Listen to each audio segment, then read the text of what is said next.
Hello. मैं why sir means physics और आज हम स्टार्ट करने वाले हैं ray optics. Ray optics means study of light. और एक खास बात, इस चैप्टर को पढ़ने का और पढ़ाने का ढंग अच्छा है, तो इससे सिंपल चैप्टर कोई नहीं है। और 4 से 5 क्वेश्चन जेई नीट दोनों एग्जाम में लीड करते हैं। यहाँ तक कि एज वेल एज बोर्ड में भी इसका 11 मार्क्स का वेटेज है। तो मैं आज आपको इसको बहुत ही सिंपल तरीके से बताने वाला हूँ। जब बात आती है रे ऑप्टिक्स, तो ray optics means study of light. Study of light, तो हमें कुछ लाइट की प्रॉपर्टीज़ के बारे में पता होना चाहिए। ऐसे तो आप लोग लाइट को अलग से सेपरेट ड्यूल नेचर में भी पढ़ोगे कि light behave like as a wave and other some situations behave like as a particle. ये वेव की तरह भी बिहेव करती है और ये पार्टिकल की तरह भी बिहेव करती है। और हम लाइट के बारे में प्रॉपर्टीज की बात करूं मैं लाइट की, तो लाइट क्या है भाई, कोई बताएगा लाइट क्या है? तो लाइट क्या, it is the part of electromagnetic wave. ये आप पढ़ चुके होंगे, नहीं पढ़ा है तो पहले इसको पढ़ लेना। It is the part of electromagnetic wave, या मैं यूं बोलूं कि visible part of electromagnetic wave is called light. Electromagnetic wave के स्पेक्ट्रम में आपने पढ़ा होगा कि इस तरह से, जैसे कंप्लीट जो स्पेक्ट्रम होता है इलेक्ट्रोमैग्नेटिक वेव में, उस वो तो एक ब्रॉड स्पेक्ट्रम हो गया। इसका हमें देखो 3600 अंगस्ट्रॉम टू 7800 अंगस्ट्रॉम तक का जो पार्ट है, कौन सा पार्ट, इसका जो ये विबज्योर वाला पार्ट है, विबज्योर समझ गए होंगे। विजिबल जो पार्ट है, इसका जो विजिबल पार्ट है, वॉयलेट से रेड कलर तक का जो पार्ट है, इधर जा रहे हैं तो हमें वेवलेंथ क्या हो रही है, इंक्रीज। रेड का वेवलेंथ मैक्सिमम है, वॉयलेट का कैसा है, मिनिमम। तो इस पार्ट को, विजिबल पार्ट को, इस पार्ट का नाम इलेक्ट्रोमैग्नेटिव का ये पार्ट क्या है, लाइट वेव्स है। इसी पार्ट का नाम क्या है, लाइट वेव्स है। और अपन यदि आगे अपन देखते हैं तो इलेक्ट्रोमैग्नेटिक वेव्स, तो यानी इसके बाद में माइक्रोवेव आएगा।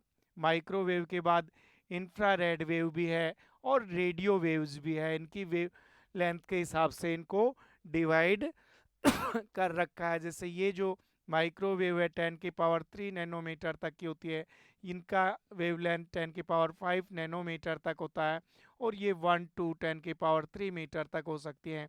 इससे पहले, इससे कम वेवलेंथ वाली अल्ट्रावायलेट हो सकती हैं, फिर एक्स रेज हैं, एक्स रेज हैं, गामा रेज हैं।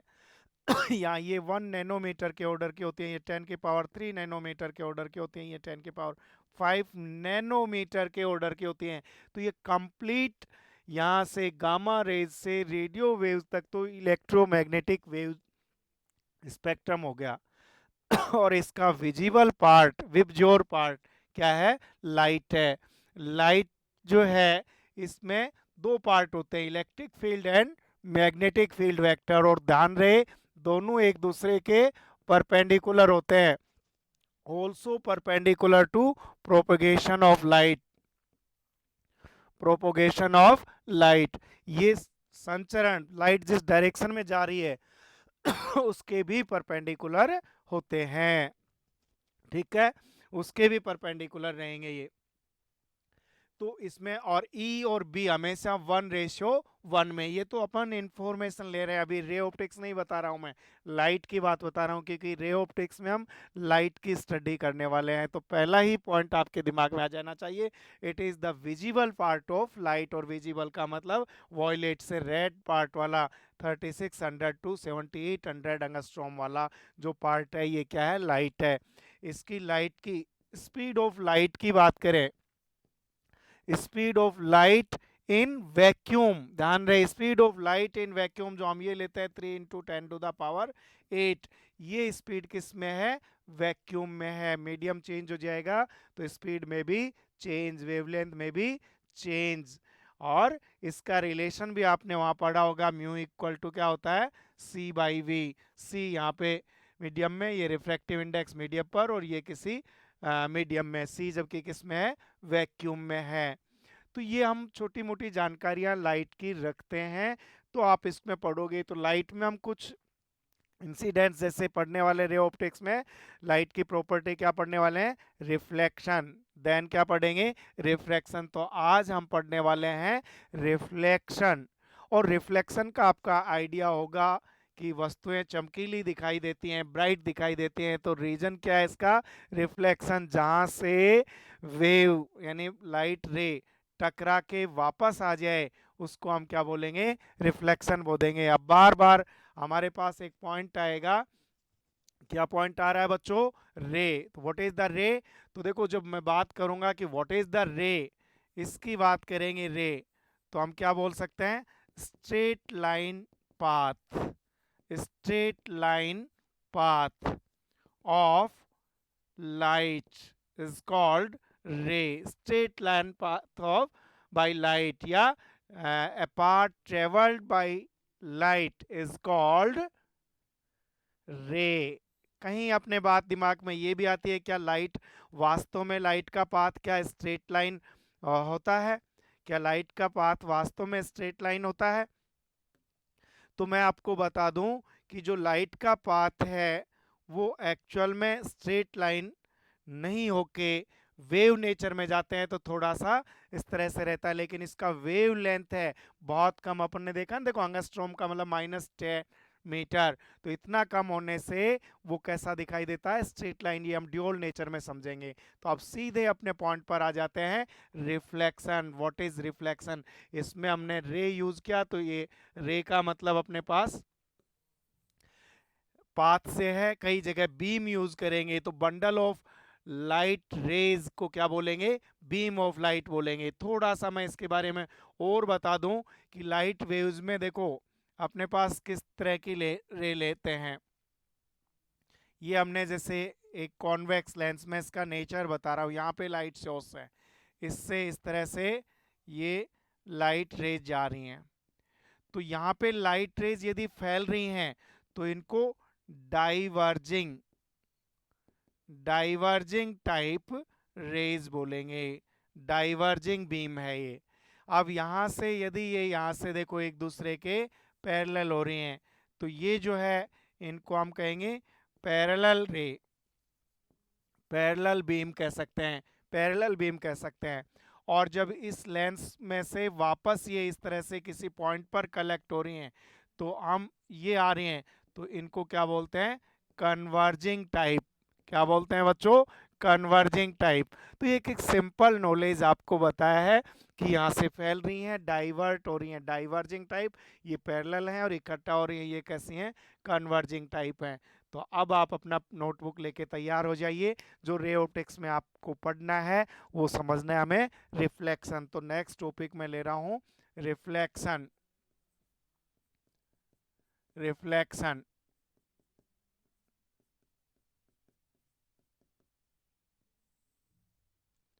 अब हम पढ़ने वाले हैं रिफ्लेक्शन। तो देखो बच्चों, रिफ्लेक्शन का मतलब क्या है, रिफ्लेक्शन में आप नोट कर सकते हैं, व्हेन लाइट रे return back, return back into same medium, into same medium after touch the, after touch, after touch the boundary, after touch the boundary,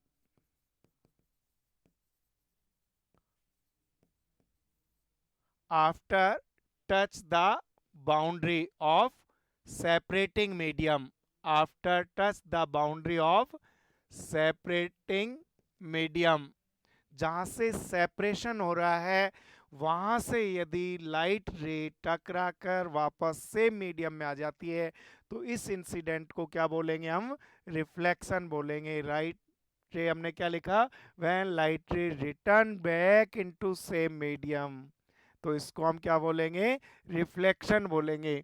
और ध्यान रहे यहाँ पे एक छोटा सा क्वेश्चन भी बनता है कि इन रिफ्लेक्शन, यदि हम बात रिफ्लेक्शन की करें,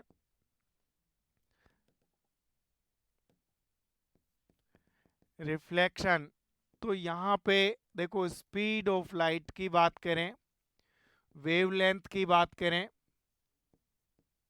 स्पीड की बात करें, वेवलेंथ की बात करें, आइदर फ्रीक्वेंसी की बात करें, तो ये सभी remains same, remains same. It means there is no change, इनमें कोई चेंज नहीं होता है। क्यों चेंज नहीं होता है? क्योंकि सबसे पहले अपन देखो क्या पॉइंट स्टडी कर रहे हैं यहाँ पे, कि लाइट रे return back into same medium. Light है उसी मीडियम में वापस आ रही है, तो मीडियम जब तक चेंज नहीं हो रहा है तो इसकी कोई भी प्रॉपर्टी चेंज नहीं होगी। हाँ, ध्यान रखना, intensity of light, intensity of light may be changed, intensity of light may be changed, intensity light की चेंज हो सकती है। समझ गए होंगे मेरे ख्याल से। रिफ्लेक्शन का मतलब लाइट लेकर जाना, और सेपरेटिंग बाउंड्री है उसको टच करके वापस उसी मीडियम में रिटर्न हो जाती है, तो इस इंसिडेंट का नाम क्या है? रिफ्लेक्शन है। और जब सेम मीडियम में रिटर्न हो रही है तो अपन यूं रटते रहते हैं ना कि गई रिफ्लेक्शन में क्या, स्पीड, वेवलेंथ, फ्रीक्वेंसी। मैं तो कह रहा हूँ सेम मीडियम में आ रही है, रटने की कहाँ जरूरत है। उसी मीडियम में जब मीडियम चेंज होगा तो प्रॉपर्टी चेंज होगा ना, तो ना तो इसकी स्पीड चेंज होती है, ना वेवलेंथ चेंज होती है, और ना फ्रीक्वेंसी चेंज होती है। कब? रिफ्लेक्शन में। इंटेंसिटी में भी चेंज, इंटेंसिटी क्या है? पर सेकेंड कितना रे वहां पे इंसिडेंट हो रही है। तो जब ये किसी पार्ट सरफेस से टकरा रही है तो हो सकता है सरफेस कुछ एब्जॉर्ब कर ले, कुछ पास कर दे, तो रिटर्न बैक 100% नहीं हो रहा, 100% रिफ्लेक्टर नहीं है, तो कुछ एब्जॉर्ब हो सकती है। तो इंटेंसिटी में भी चेंज, 100% रिफ्लेक्ट हो जाएगा जब तो ठीक है, लेकिन ये 100% रिफ्लेक्टर यानी आइडियल रिफ्लेक्टर नेचर में नहीं है, तो हमने क्या लिखा? इंटेंसिटी में भी change, but speed, wavelength and frequency change नहीं होती है। नीट में ऐसे छोटे छोटे क्वेश्चंस बहुत सारे आएंगे बच्चों, इन्हीं पे आपको पकड़ मजबूत कर ली तो आधा पेपर आप टिक कर दोगे। ठीक है, और अब हम आगे इसके पढ़ेंगे लॉज ऑफ रिफ्लेक्शन, बहुत ही सिंपल लॉज, और उनकी एप्लीकेशन भी हम पढ़ने वाले हैं। तो हम नेक्स्ट में पॉइंट ले रहा हूं, laws of reflection.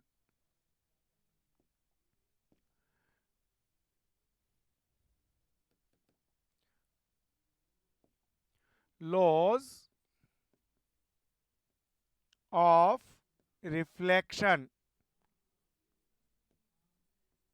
Laws of reflection, laws of reflection. तो देखो बच्चों, इसको आप अच्छे से एक रे डायग्राम से समझो पहले, फिर आप नोट करो। ये हमने रिफ्लेक्टिंग सरफेस, ये ले लिया हमने रिफ्लेक्टिंग सरफेस, ये हो गई अपने पास रिफ्लेक्टिंग सरफेस। देखो रिफ्लेक्टिंग सरफेस, इसको हम ले रहे हैं रिफ्लेक्टिंग सरफेस, रिफ्लेक्टिंग सरफेस, ये रिफ्लेक्टिंग सरफेस जिसको सेपरेटिंग बाउंड्री बोल रहे हैं हम। अब देखो क्या करना है अपने को, रिफ्लेक्टिंग सरफेस पर हमें रे लेनी है। देखो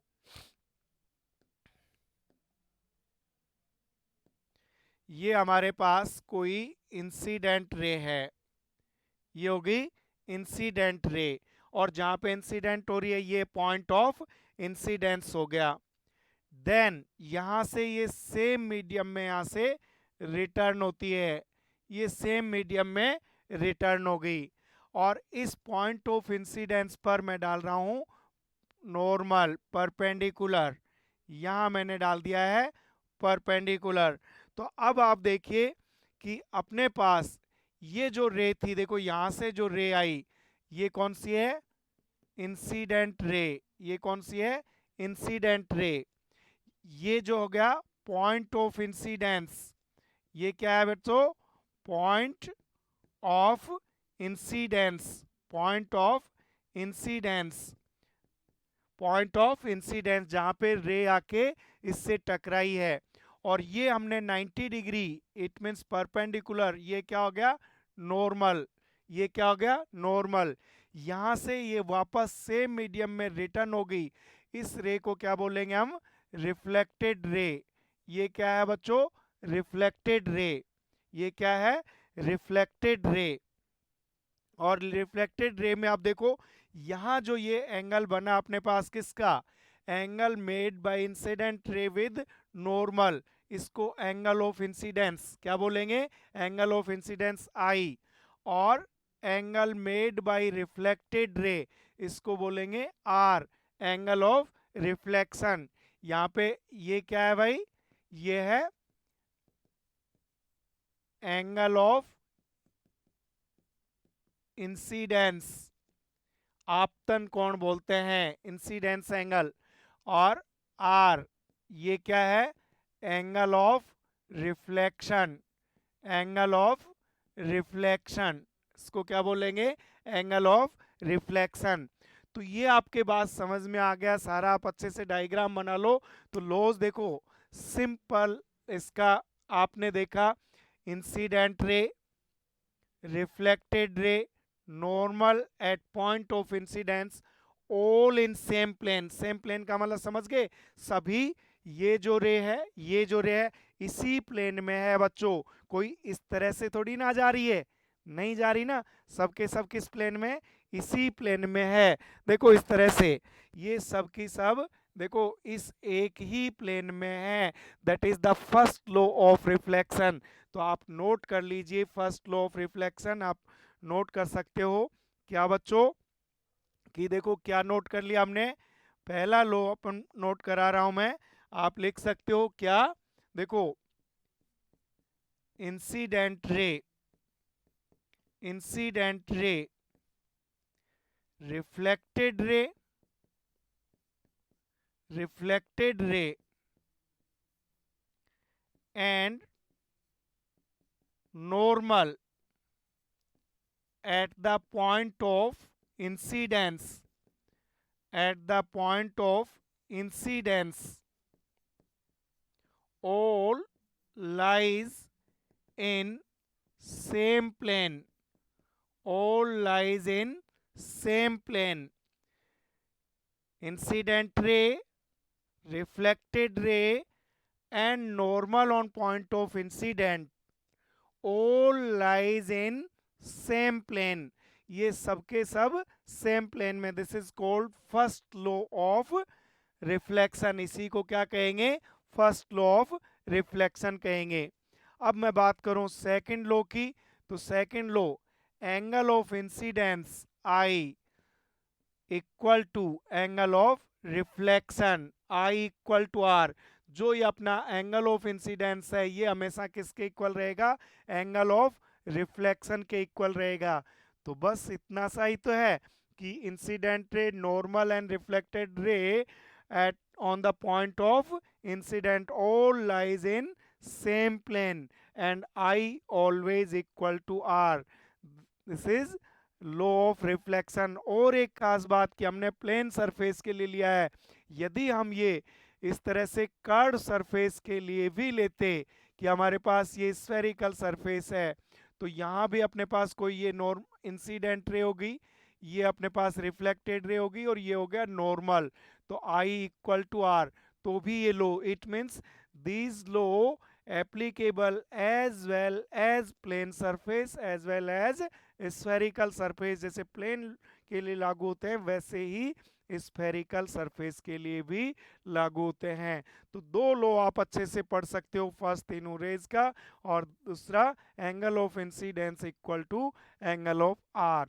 और अब हम बात करते हैं कि इसमें क्वेश्चंस किस तरह के पूछे जाएंगे, चाहे बोर्ड लेवल पर हो, चाहे जेई लेवल पर हो और चाहे नीट लेवल पर हो, तो अपन इसके क्वेश्चंस करने वाले हैं।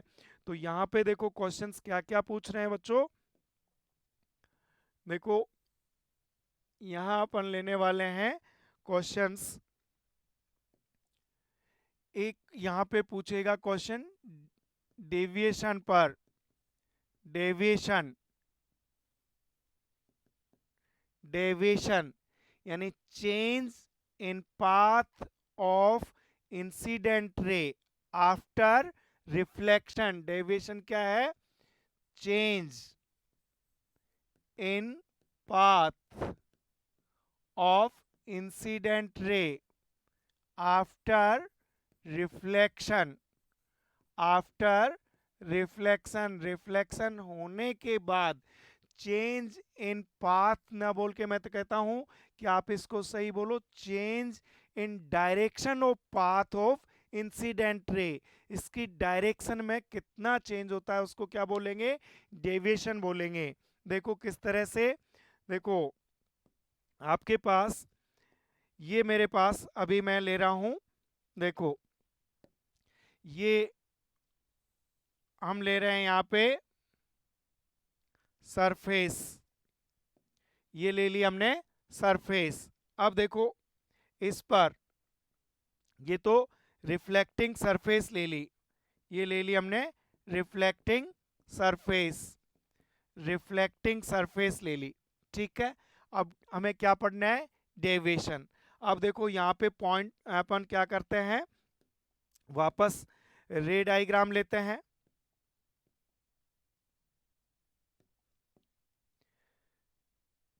इंसिडेंट रे, यहां पे इंसिडेंट होगी, रिफ्लेक्टेड रे, ये होगी reflected ray, normal at the point of incident. अब देखना कि अपने पास ये जो थी, ये क्या होगी? इंसिडेंट रे, ये हो गया नॉर्मल, और ये वापस रिटर्न होगी रिफ्लेक्टेड रे, वापस रिटर्न क्या होगी? Reflected ray. ये एंगल ऑफ इंसिडेंस आई, और ये रिफ्लेक्टेड एंगल आर। कई जगह इसको आई भी लिख सकते हैं, लिख सकते हैं क्या? क्योंकि i always equal to r, तो दोनों को आई लिख दिया तो डिस्टर्ब होने की जरूरत नहीं है। I equal to R, angle of incident always equal to angle of reflection, इसके बराबर होता है। अब देखो डेविएशन कितना हुआ, तो डेविएशन क्या होता है कि देखो डेविएशन निकालते हैं, इसका एक्चुअल पाथ देखो, डायरेक्शन ऑफ इंसिडेंट रे, इसके पाथ की डायरेक्शन चेक करो, ये जा रहा है, देखो ये जा रहा है अपने पास, ये डायरेक्शन है इसकी। एक्चुअल में तो ये था direction of incident ray, actual direction ये थी इसके पाथ की, लेकिन गई कहाँ? इधर। तो यहां से देखो डेविएशन क्या है, यहां से रे यहां पहुंच गई, तो इसको बोलेंगे डेविएशन। डायरेक्शन कैसी है देखो, इस तरह से, ये डायरेक्शन होती है क्लॉकवाइज, और ये डायरेक्शन कैसी होती है? Anti clockwise. तो इसमें कितना आया? Anti clockwise direction. और कितना डेविएशन आया? देखो कितना डेविएशन आया बच्चों, इसमें डेविएशन डेल इक्वल टू, देखो यहां से देख रहे हो, यहां से यहां तक लो, ये स्ट्रेट लाइन, ये पूरा कितना हुआ? 180। 180 में आई और आई कितना कर दूं? 180 minus 2i, that is the angle of deviation. और डायरेक्शन क्या है अपने पास? Anti clockwise. कई बार यदि ऑप्शन क्वेश्चन में ये नहीं मिलता है तो हम क्या काम करते हैं कि हम यूं कर सकते हैं, 360 माइनस डेल्टा, जो आपका आंसर आया है, जो भी आया है 360 माइनस कर दो, तो ये आंसर किस में चेंज हो जाएगा? क्लॉकवाइज में चेंज हो जाएगा। क्यों? आप क्लॉकवाइज देखो कैसे घूमोगे, यहां से और यहां तक आओगे, तो 360 में से डेल्टा माइनस करोगे तो ये डायरेक्शन किस में आ जाएगी? क्लॉकवाइज में। That is called angle of deviation. Path में विचलन कितना हुआ, इसको बोलते हैं विचलन कोण। तो इस पर देखो, अब मैं और 2 मिरर्स के लिए सिखाने वाला हूं आपको। तो इसमें देखो किस तरह से 2 मिरर्स के लिए बताते हैं। देखो डेविएशन के क्वेश्चन जो बनेंगे अपने पास, क्या देखो, 2 plane mirrors, 2 plane mirrors incline at any angle theta, 2 plane mirrors incline at any angle theta। हम कोई किसी एंगल पर, इसमें मैं आपको 2 केसेस बताऊंगा, आप अच्छे से देखो समझ सकते हो। केस फर्स्ट, केस फर्स्ट देखो यहां जो हम मिरर्स ले रहे हैं, देखो मेरे पास ये मिरर 1 हो गया और ये मिरर 2 हो गया, ये मिरर 2 हो गया। अब देखो यहां से मैं इंसिडेंट रे ले रहा हूं, यहां से मैं इंसिडेंट रे ले रहा हूं, इंसिडेंट रे यहां से सेम एंगल से, यहां पे तो ये तो हुई अपने पास इंसिडेंट रे, और ये हो गई रिफ्लेक्टेड रे। रिफ्लेक्ट होके देखो पहले इस मिरर से रिफ्लेक्ट हुई, फिर यहां से वापस रिफ्लेक्ट हो गई है, सेम एंगल से वापस रिफ्लेक्ट हो गई। तो यहां देखना अपने पास जो एंगल, ये तो थीटा, मैंने ये जो लिया है ये क्या लिया, मिरर 1, ये दूसरा मिरर लिया है देखो मिरर 2, और ये जो है अपने पास एंगल, ये अपने पास क्या लिया है, इंसिडेंट रे। तो ये पॉइंट ऑफ इंसिडेंट हो गया यहाँ पे पी पॉइंट पर, ये एक बार यहाँ, और इसका नॉर्मल ले लेता हूं मैं, देखो that is normal n1 first mirror के लिए, यहां से रिफ्लेक्ट होके चली गई ये, यहाँ पे नॉर्मल ले लेता हूं, देखो ये, फिर ये रिफ्लेक्ट होके आ गई यहाँ पे, ये नॉर्मल दूसरे मिरर के लिए ले लिया मैंने n2। तो अब आप देखो यहाँ पे जो अपन बात करेंगे डेविएशन निकालना में, तो डेविएशन निकालूंगा, देखो पहले अपन लॉज ऑफ रिफ्लेक्शन अप्लाई कर रहे हैं, कुल मिला के आई इक्वल टू आर वाला कॉन्सेप्ट आपके पास प्योर है, तो कहीं दिक्कत नहीं होने वाली। देखो किस तरह से बच्चों, कि यहां पे देखो ये अपने पास एंगल ऑफ इंसिडेंट हो गया, ये एंगल ऑफ इंसिडेंस हो गया भाई, I1 ले लिया मैंने, ये एंगल ऑफ रिफ्लेक्शन हो गया, इसको भी I1 लिख सकता हूं कि क्योंकि ये इक्वल होते हैं। तो फिर इसके लिए मैं बात करूं तो देखो इसका एक्चुअल पाथ देखो किधर जा रहा था, इसका इंसिडेंट रे के पाथ की डायरेक्शन निकालो, देखो ये था पाथ, है ना, डायरेक्शन ऑफ पाथ यहां पे आ रहा था, लेकिन गया कहां पे, ये देखो ये गया कहां पे बच्चों, यहां से ये है रिफ्लेक्टेड रे, ये रिफ्लेक्टेड रे है फर्स्ट मिरर के बाद, तो ये अपने पास डेल्टा 1 हो गया, ये क्या हो गया, डेल्टा 1। किस डायरेक्शन में गया है बच्चों, किस डायरेक्शन में गया, ये क्लॉकवाइज डायरेक्शन में, देखो यूं घुमा है, डायरेक्शन ये थी रिफ्लेक्टेड, तो ये कैसा गया है, क्लॉकवाइज डायरेक्शन में गया है। अब मैं दूसरी सरफेस के लिए बात करूंगा, पहले तो इसके लिए बात करूंगा फिर दूसरी के लिए, तो डेल्टा 1 कितना लिख दूं, देखो अभी अपन ने पढ़ा है बच्चों कि देखो reflection for surface m1, mirror 1 के लिए मैं बात करूं तो डेल्टा 1 कितना हो गया बच्चों, देखो यहां से ये गया, कितना कर दूं 180 माइनस 2I1, और इसकी डायरेक्शन कैसी आई, हमारे पास डायरेक्शन आई बच्चों क्लॉकवाइज डायरेक्शन, देखो कैसी आई है, क्लॉकवाइज डायरेक्शन।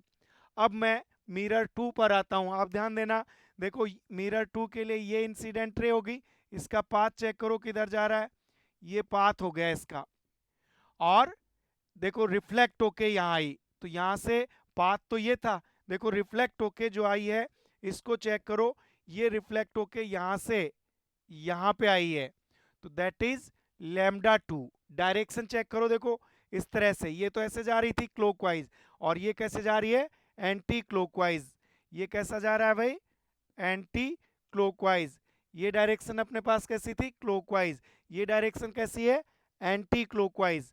तो लैम्डा 2 कितना हो गया, देखो ये जो एंगल है इसमें, ये अपने पास I2, तो ये भी कितना रहेगा, I2।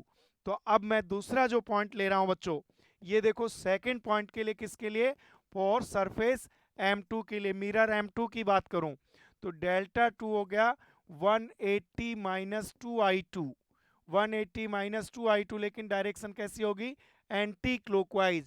इन जनरली एंटी क्लॉकवाइज एंगल्स को हम पॉजिटिव लेते हैं और क्लॉकवाइज एंगल्स को कैसा लेते हैं, नेगेटिव लेते हैं। तो मैं इन दोनों में देखो यहाँ पे निकालूं नेट डेविएशन, कि नेट डेविएशन कितना है, तो डेल इक्वल टू कितना कर दूंगा, डेल 2 माइनस डेल 1। तो डेल कितना आया, डेल 2 है मेरे पास 180 माइनस 2i2, फिर माइनस कितना है 180 माइनस 2i1। इसको मैं सोल्व करता हूँ, 180 minus 2i1 minus 180 plus 2i1। देखो यहाँ पे बच्चों क्या हो रहा है, चेक करना। यहाँ पे 180 से 180 कट हो गया, 180 से 180 कट हो गया। अब देखो अपने पास यहाँ जो रिलेशन आ रहा है, ये क्या था 180 माइनस 2i2, यहाँ पे क्या था 180 माइनस, तो माइनस माइनस ये कैसा हो गया, प्लस हो गया। तो देखो माइनस 2i2 और प्लस 2i1, तो नेट डेल कितना हो गया 2, इसके भी 2 है, कॉमन ले लिया मैंने, i1 प्लस i2। तो हमारे पास नेट डेविएशन बच्चों कितना आया 2i1 प्लस i2, समझ गए। देखो ये माइनस का 2i2, ये प्लस का 2 कॉमन ले लिया, कितना आ गया 2i1 प्लस i2। लेकिन क्वेश्चन था हमारे मिरर के बीच में एंगल कितना दिया हुआ था, थीटा दिया हुआ था। नेट डेविएशन तो निकाल दिया, लेकिन थीटा से इसका रिलेशन क्या होगा, क्वेश्चन ये है। तो थीटा से इसको कैसे लिंक करें बच्चों, देखो थीटा से लिंक कर रहा हूं मैं इसको। यहाँ पे अपन तीनों एंगल देखते हैं। देखो ये ट्राइंगल, इस पॉइंट को मैं जो अपने पास आया, ये जो पॉइंट है, ये अपने पास पॉइंट ऑफ इंसिडेंट P, और ये हो गया Q, ये मैंने ले लिया O। तो देखो आप इस ट्राइंगल को देख लो, इस ट्राइंगल को देखो कि हम तीनों एंगल निकालना चाहें, देखो इसमें, तो ये अपने पास जो एंगल है, देखो ये अपने परपेंडिकुलर है ना, 90 प्लस कितना हो गया i2, और ये कितना हो गया, ये एंगल कितना हो गया बच्चों 90 माइनस i1। देखो ये परपेंडिकुलर था परपेंडिकुलर, टोटल कितना 90, i1 माइनस कर दिया। इधर देखो ये 90 था, देख रहे हो 90 था, इसमें से क्या ऐड कर दूं i2। तो हम देखो ये जो ट्राइंगल है कौन सा, ओ पी क्यू, इस ट्राइंगल की बात कर रहे हैं, थीटा प्लस ये एंगल कितना आया 90 माइनस i1, फिर ये एंगल कितना आया बच्चों 90 प्लस i2, 90 देखो यही हो गया प्लस i2, टोटल कितना होना चाहिए बच्चों 180। तो देखो 90 और 90 180 माइनस 180 चला गया। अब देखो मेरे पास जो बचा वो कितना बचा, मैं इनको इधर ले लेता हूं। देखो तो ये तो माइनस का प्लस हो जाएगा और ये माइनस हो जाएगा। तो देखो i1 minus i2 equal to कितना आ गया बच्चों, देखो ये कितना आ गया बच्चों i1 माइनस i2 जो मेरे पास आया, ये कितना आ गया थीटा, किसके इक्वल आ गया बच्चों i1 माइनस i2। यहाँ भी एक चेक करना, देखो गलती से प्लस लिख दिया था, हो जाता कवर। देखो ये प्लस का है और ये माइनस का, कितनी बार अपन ने बोला उसके बाद भी, देखो ये क्या है अपने पास माइनस का, ठीक करना बच्चों इसको। ये अपने पास साइन कैसा है माइनस का। नेट नेट अपने पास क्या आया हुआ है, delta equal to 2i1 minus i2, और यहाँ से i1 minus i2 equal to, देखो एक इक्वेशन तो ये था और एक इक्वेशन ये है, दोनों को कंपेयर करना बच्चों। दोनों को हमने कंपेयर किया तो हम क्या लिख सकते हैं, डेल इक्वल टू, देखो i1 माइनस i2, तो i1 माइनस i2 किसके बराबर हुआ 2 थीटा के इक्वल, किसके बराबर हो गया 2 थीटा। i1 माइनस i2 किसके इक्वल है थीटा। तो ये हमने नेट डेविएशन निकाल लिया 2 थीटा, ये एंगल 30 डिग्री दिया है तो कितना 60, ये अपने पास कितना आ गया 60। तो ये अपने पास पॉजिटिव वैल्यू आई है, इट मीन्स पॉजिटिव वैल्यू आई है, तो ये कैसा था एंटी क्लॉकवाइज। यदि एंटी क्लॉकवाइज नहीं दे, ये क्लॉकवाइज आंसर दे, तो हम इसको delta dash equal to 360 minus 2 theta कर दें तो आंसर क्या दे सकते हैं, क्लॉकवाइज भी दे सकते हैं। बताया ना कि 360 माइनस करेंगे तो डायरेक्शन चेंज हो जाएगी, क्लॉकवाइज हो जाएगी। तो ये मैंने 2 मिरर्स का केस फर्स्ट लिया था, जब इस कंडीशन में अपन ने लिया कि अब पहले इसका डेविएशन निकाल लिया फिर इसका। अब देखो मैं आपको एक और चीज सिखा रहा हूं इसी में। देखो नेक्स्ट पॉइंट हम जो यहाँ ले रहे हैं, केस सेकंड, वापस मैं 2 मिरर्स ले रहा हूं, वापस बच्चों 2 मिरर्स ले रहा हूं मैं। देखो ये अपने पास पहला मिरर हो गया, ये सेकंड मिरर हो गया, ये मिरर 2 हो गया। अब देखो यहाँ पे मैं इंसिडेंट रे लेता हूं, ये मैंने इंसिडेंट रे ली और सेम एंगल से यहाँ से ये हो गई अपने पास इंसिडेंट रे, ये हो गई रिफ्लेक्टेड रे, इससे वापस रिफ्लेक्शन हुआ, ये हो गई रिफ्लेक्टेड रे,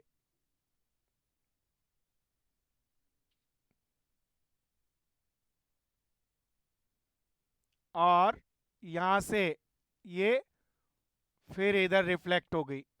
अब देखो, देखो बच्चों, पहला जो पॉइंट था ये इसका नॉर्मल हो गया, ये नॉर्मल हो गया, इसका नॉर्मल ये हो गया।